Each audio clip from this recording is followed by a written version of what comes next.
Dan mereka berkata, "Wahai orang-orang yang kepadanya diturunkan Al-Quran, sesungguhnya engkau dalam kurung Muhammad benar-benar orang gila." Yang mengatakan ini siapa? Oke.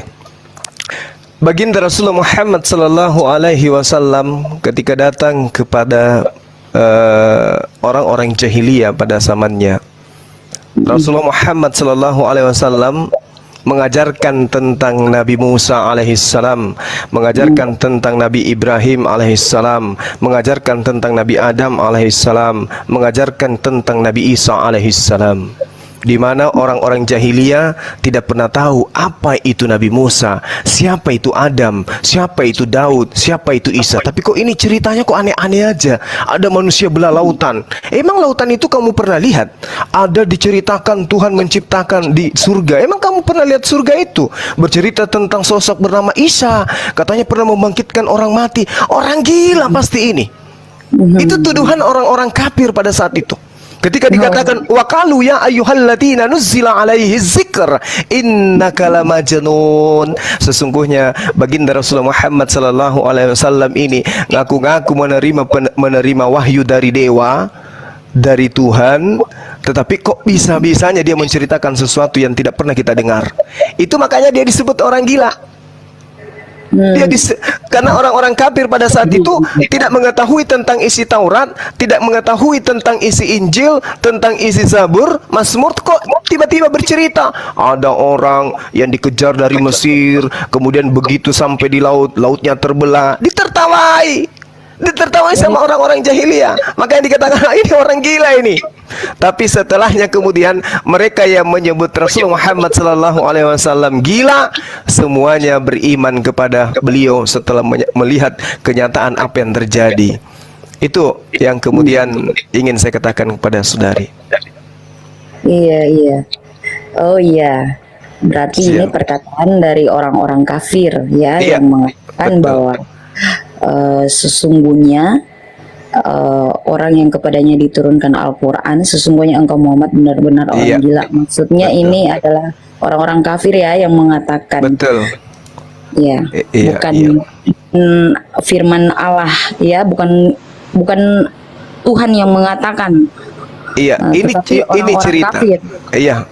Asbabul nuzul dari ayat itu adalah perbuatan yang dilakukan, perbuatan buruk yang dilakukan orang-orang kafir yang mengucapkan perkataan yang menyakiti baginda Rasulullah Muhammad SAW dengan mengatakan, wahai engkau yang diturunkan ayat-ayat dari langit, sesungguhnya engkau Nabi Muhammad adalah benar-benar orang gila, mengakui apa yang kau sampaikan itu sebagai firman Tuhan, tetapi sesungguhnya Tuhan itu mana? Allah itu siapa? Lalu kemudian Nabi Musa itu siapa? Diolok-olok beliau. Sama seperti ketika Nabi Musa datang diolok-olok Yahudi, Nabi Isa datang juga diolok-olok, bahkan disebut sebagai orang gila juga. Demikian. Iya paham. Oh iya. Jadi sudahlah, saya sudah sedikit Ibu, sedikit apa? Kalau di dalam surah Al-Hijr itu kan tadi jelas yang memperolok itu kan orang kafir. Saya melihat hal itu wajar, namanya juga musuhnya, mau ngomong apa sama musuhnya kan ya bebas-bebas saja toh. Mau dikatakan orang gila, orang penyihir dan sebagainya. Nah, yang saya ingin tanyakan sama Ibu, apa tanggapan Anda ketika Anda membaca Markus 3 ayat 21? Di situ kaum keluarga Yesus mengatakan Yesus ini gila, dalam terjemahan lama, terjemahan baru tidak waras lagi. Coba dicek Bu. Ketika kaum keluarganya, coba Markus 3:21. Apa tanggapan Anda? Kalau tadi Nabi Muhammad adalah yang mengatakan musuhnya, nah ini Yesus yang mengatakan kaum keluarganya sendiri. Coba tanggapan Anda bagaimana? Saya tidak bermaksud menghujat, saya hanya ingin tanggapan Anda aja mengenai ayat itu. Iya, Markus berapa? Markus 3:21. Saya bukan pendeta, bukan penginjil, saya nggak hafal firman. Ya, waktu kaum keluarganya mendengar itu, mereka datang untuk mengambil dia, sebab kata mereka. Oh, kata keluarganya. Mungkin kata orang-orang itu kali ya. Ini maksudnya nggak hafal. Itu nyanyi kan yang besar tuh Bu.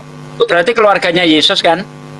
ketika keluarganya mendengar, ini yang ayat ya, bentar, yang saya versi baru, coba terjemahan baru. Waktu kaum keluarganya hanya besar mendengar hal itu, mereka datang hendak mengambil dia, adanya dibesar, katakan di Yesus, sebab kata mereka ia tidak waras lagi. Ya, gimana pandangan Ibu? Kemudian Yesus masuk ke sebuah rumah, maka datanglah orang banyak berkerumun pula, sehingga makan pun mereka tidak dapat. Waktu kaum keluarganya mendengar hal itu, mereka datang hendak mengambil dia, sebab kata mereka ia tidak waras lagi. Ya, itu ada ini Bu, ada dua pendapat. Yang satu kaum keluarganya sendiri, yang satu tuduhan dari ahli Taurat. Nah, yang saya tanyakan itu yang kaum keluarganya gitu loh. Kan saya tadi bilang kalau Nabi Muhammad yang menuduh musuhnya, orang-orang kafir yang tidak suka dengan Nabi Muhammad.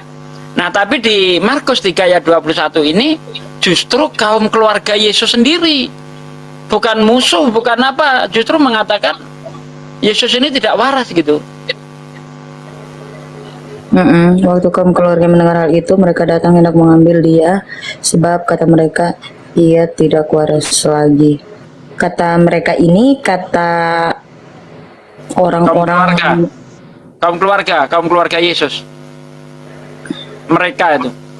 Waktu kaum keluarganya mendengar hal itu, mereka datang hendak mengambil dia, sebab kata mereka di sini kaum keluarga Yesus, ia tidak waras lagi.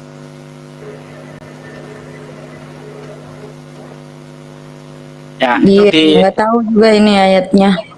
Ya, ditanyakan aja sama pendeta Bu, saya nggak mau maksa. Ya, silakan dilanjut sama Bang Juma. Iya, iya. Iya ya. Bentar ya. Saya buka dulu ini. Silakan kumpulkan Nanti saya pertanyaannya. bertanya ya, Abang, Bang yang tadi yang di ayat itu ya. Saya tuh nggak pintar menjelaskan. Nanti saya bertanya dulu sama orang yang lebih pintar. Ya, dicatat aja supaya nggak lupa, nanti ditanyakan sama pendeta atau pastor, silakan. Iya ya.